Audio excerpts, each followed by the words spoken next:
people like me. You need people like me so you can point your fingers and say, that's the bad guy. That's the bad guy. That's the bad guy. That's the bad guy. That's the bad guy.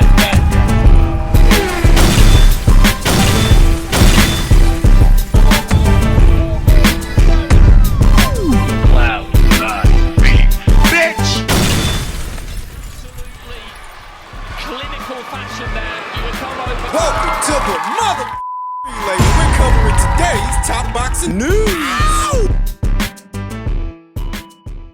Okay, we'll start with this. It would seem that former two-time 140-pound WBO champion Christina Lenardatu got the expected easy TKO win over Yennefer Rodriguez to win a 6-round bout. Linardatou dropped Rodriguez in the first, trapped her in a corner in the second, landed multiple body punches, and the referee gave a standing 8 count and waved it off. So it would seem that Christina Lenardatu is still a hard puncher if you can't get the hell out of the way. Sporting a professional record of 15 wins with 3 losses and no draws, 7 knockouts now, having never been knocked out. In 18 professional bouts, this past weekend's fight, tune-up fight, was Christina's first in the last 2 years, coming off the loss to Alicia Baumgartner in what was their controversial rematch 2 years ago. Controversial because even though Alicia won, she popped hot for a banned substance afterwards. And even though she was exonerated of any culpability, didn't face any suspensions or sanctions, some people still view her as a dirty fighter, and you can make of that what you will. Christina Lenardatu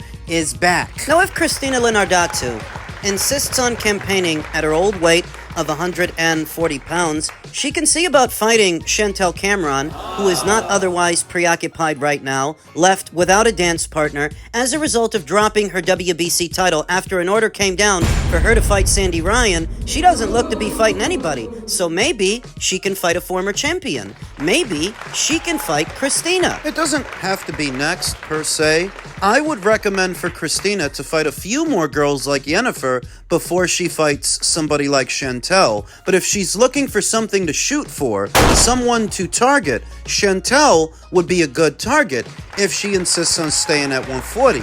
If she moves up to 147, she could then fight... She could fight Lauren Price. Lauren's got 3 out of 4 major titles at that weight. The Mayer fight doesn't look to be happening anytime soon. She can go after her. There's a couple of ways that Christina can play it if she's looking for a worthy adversary. Now, if she's not necessarily after a worthy adversary so much as a world title, if she wants a world title, I would recommend staying at 140 and waiting for Katie to retire, because eventually she's going to. I love Katie Taylor. In many ways, she was my introduction to women's boxing, but at this point, pushing 40, there's just not a lot left for her to do. She still holds all the belts at 140, but if she retires, you know what happens. They go vacant, at which point Christina could see about picking one or some of them up. If it's about winning a world title, staying at 140 is the move.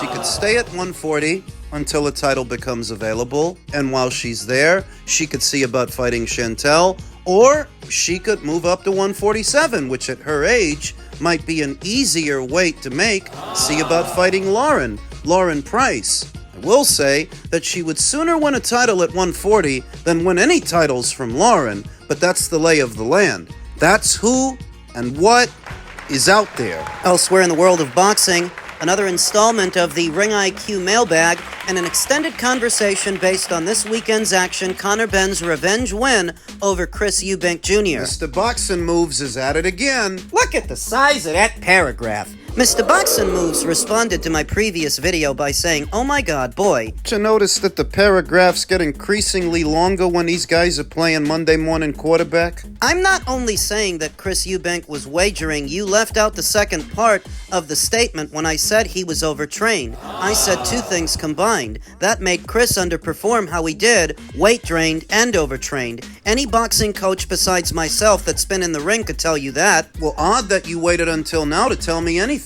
You know, I notice a lot of these guys have a whole lot to say after the fact. It's always like that. But he continued, I also said, what if Chris is next? In the next fight, he fights at his proper weight and proper balance, training and rest. and he looks full and energetic and throwing the lead left hooks and the jabs. If? A what-if argument? That's all you got? What will be your response then? If you're gonna put me on blast, which I have no problem with, just tell the whole story. No anger, respect. Well, this is civil discourse. No disrespect is necessary. All I'm saying is, you have a lot to say after the fact that is of no use to anyone. This is something you're clearly interested in, except you didn't decide to be interested or decide to be vocal about any of this until the fight was over, until what you thought was of no use to anyone. And your contention, well, what if there's a third fight? Except there isn't gonna be a third fight. You know, I asked him, who did he pick before the fight, since he now has so much to say after the fact? And what he responded with was, I told you before. Because of the lackluster promotion for the fight, I wasn't really that interested. Oh, but you're interested now. And I didn't pick a winner. That's convenient. And isn't that always the case? All these guys I've been seeing respond the same way. All of them. I don't think I picked a winner in the first fight. You're trying to lump me in with these promoters and fishnet promotions. I don't think I deserve that, bro. I was just giving you my unbiased opinion of what I saw. If you picked Conor to win, congratulations. I'm happy for him and his family. I saw his post-fight interview with his father and mother in the ring. It was very inspirational. Now I hope he goes down to his proper weight class, as I want Eubank to go back to his proper weight class so we can all be one big happy fucking family. Cheers, mate. But once again, this is civil discourse, a discussion, a debate of contrasting views. And in my purview, a lot of these people that are now piping up about Chris Eubank Jr.'s weight cut and have all this shit to say after the fact weren't making a peep beforehand, and some of them were actually picking Chris to win. Like Lou DiBella. So all I'm saying is, if you weren't saying a whole lot about it before, don't write me essays about it after the fact. The paragraphs become increasingly longer when these guys play Monday morning quarterback. The fuck is the point in writing all that shit now for? If you were that passionate about it, you would have told me that before. You wait until after the fight is over? It's of no use to me now. It's of no use to anyone. This relevant info that you're trying to pass along was only relevant beforehand. After the fact, it just looks to me like you're playing Monday morning quarterback. Like a lot of people are doing that. Oh, the weight cut. You think I don't know what the argument is? That Chris Eubank Jr. subjecting himself to that weight cut 2 times consecutively was harder the second time out. I understand that, but I also understand that you weren't this vocal until after the fight was over. If you really were that passionate about it, you would have said all this shit beforehand when it mattered. It doesn't matter now. I think you're just trying to be Mr. Smarty Pants, coming in after the fact, pretending like you knew the whole time when you didn't even make a prediction. So don't act like you knew something that we all didn't. Talk about your bullshit excuses. I didn't have a horse in the race, and I didn't make a prediction because the promotion was lackluster. It's the same fucking promotion after the fight that it was before the fight, except after the fight, when it's all said and done, you want to play Mr. Know-It-All. That's what I see. Oh, like you knew this was gonna happen, like you knew the whole time. Right? He was subject to the same weight cut in the first fight that he was in the second. And if what you're telling me is, well, the second one made it harder, okay, you should have said that shit when it mattered. Because it ain't worth a goddamn fucking thing to say all that shit now. And you're not the only one. I got a guy on Twitter, Eson with the Nissan, trying to do the same thing. Arguing about Chris Eubank Jr.'s weight cut. Bear in mind, this is the same guy who said earlier this week that Chris should be favored to win. When he found out that the odds makers had Conor as a favorite, he said Chris should be the favorite. The same guy who's now belly aching about Chris's weight cut.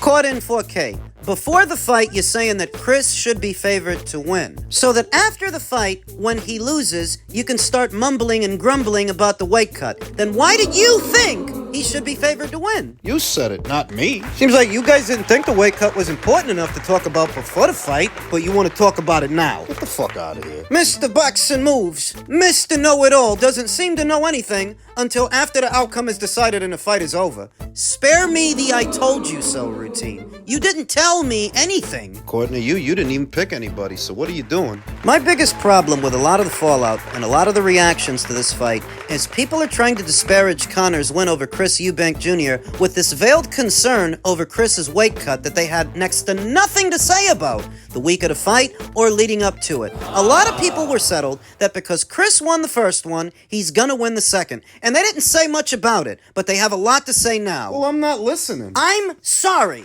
I can't hear you over the sound of my accurate prediction that I didn't wait until after the fight to start talking about. Sorry. You're just trying to seem like you're ahead of the curve, like you knew something that the rest of us didn't know. Oh my God, the knowledge! The knowledge that you didn't decide to impart until after the fucking fight was over and it counts for nothing? Well done. Oh. Bravo! No, I... Now let me remind you of something, Mr. Boxing Moves. You were the guy that used to put Deontay Wilder on a pedestal. You remember him? Because you don't talk about him much anymore. While you're taking a stroll down memory lane to find things that you were right about and I was wrong about, well, I was right about Wilder, and you were wrong. Don't tempt me to pull up your old comments from years ago because I know you've been here a while. Don't tempt me because I will. While we're playing that game about who's right more often, I can almost guarantee you that I've been right about more things more times than you, in spite of my limited understanding of boxing, which I know nothing about, according to you. That's okay, I know what I need to know. Like I knew that Wilder was a hype job? Apparently you didn't. I knew Conor Benn was going to win yesterday where you were too scared to make a pick in all your infinite knowledge. Well, you were too scared to make a pick. The irony is, it's not actually my job to know boxing as well as you do. By all rights, you should be the one that's right more often than not, but as it turns out, yeah, that's usually me. You and I both know that, and I say it all the time. I ain't boxing media, not really, and I'm no expert. I'm just a boxing fan with a boxing channel who happens to be right a lot of the time. And trying to be useful to other boxing fans like myself in forecasting what's going to happen in boxing. Though I'm no expert, I will leave the expert annotations up to you, Mr. Boxing Moves, who didn't decide to say anything of any use until after the fight was over. Whoop-de-fucking-do. Obviously, Brian Norman is looking pretty good right now, right? Strong, good boxer, seems to be pretty well-rounded. You know, I don't know. Devin Haney, the last couple of fights have been a little bit, maybe not his best. So, if you go off his last couple of fights, then I think if you're betting money, you want to put it on Brian Norman. But you never know. Like, I never like to count people out. We're always growing and adjusting and making changes in this sport. So as long as he's, honest with himself and what he needs to do, then, we could see the Devin Haney we saw against Loma.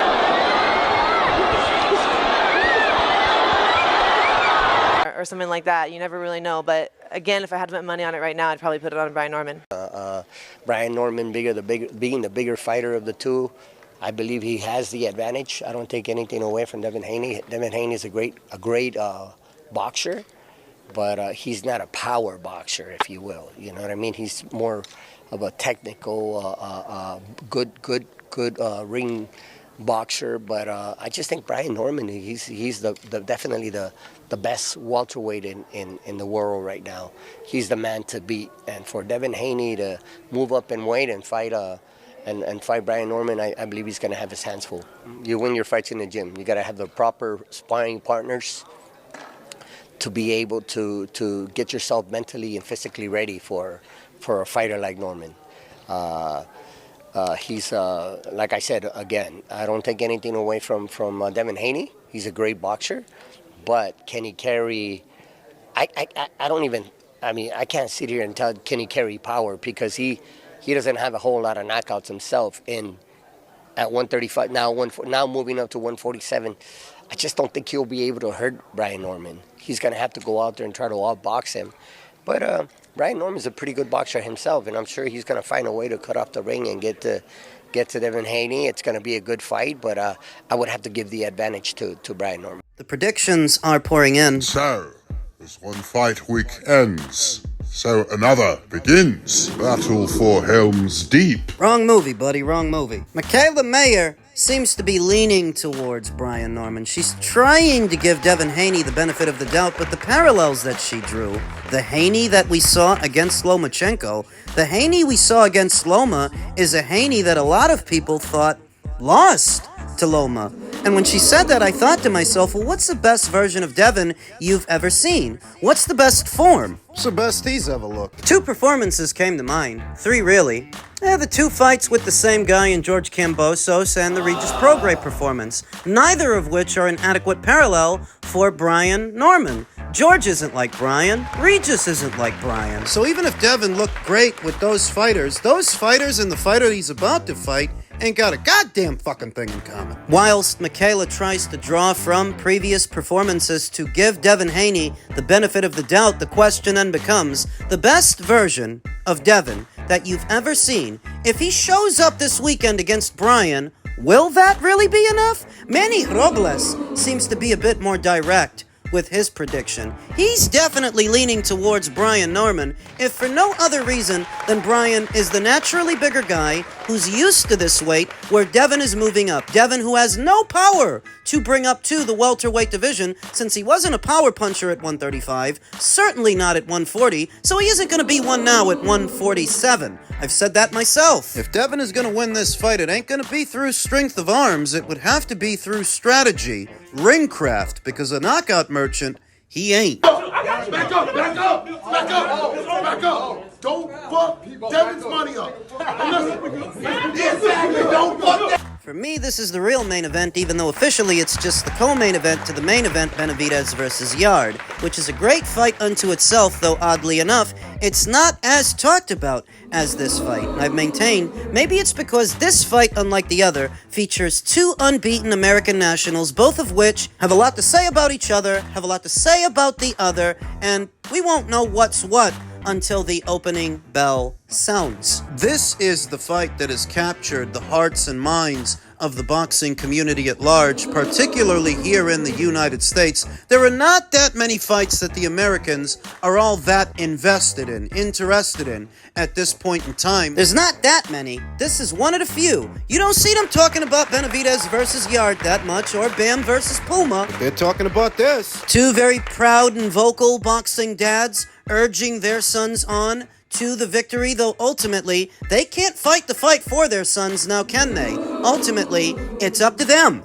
In my purview, Devin fought the fight way too cautiously against Jose Ramirez for me to be confident in a victory this upcoming Saturday. That if you were really feeling good about yourself and your boxing, you would have taken advantage of Jose and how slow he is, how easy he is to hit. Instead, You ran from him. you barely threw any punches and you spent the whole fight running from him. And I don't think you did that because of how confident you are. And what, you're supposed to be confident now that you're fighting Brian, who you're only really fighting because 2 other fights fell through? Originally, it was supposed to be Ryan. When that didn't work because Ryan lost, then they tried to get you Lopez. That didn't work out either. This seems very much like a last resort. This was not your first choice. So now that you're stuck with it, do you have what it takes to beat this fighter? Or are you only fighting him because you're out of options? I know Brian doesn't have the deepest of resumes, but neither did Ryan Garcia when he mollywopped Devin Haney. What about the Asterin? Yeah, the Asterin. That ain't got a lot to do with Devin not keeping his hands at home, though, does it? This is a very intriguing fight, folks.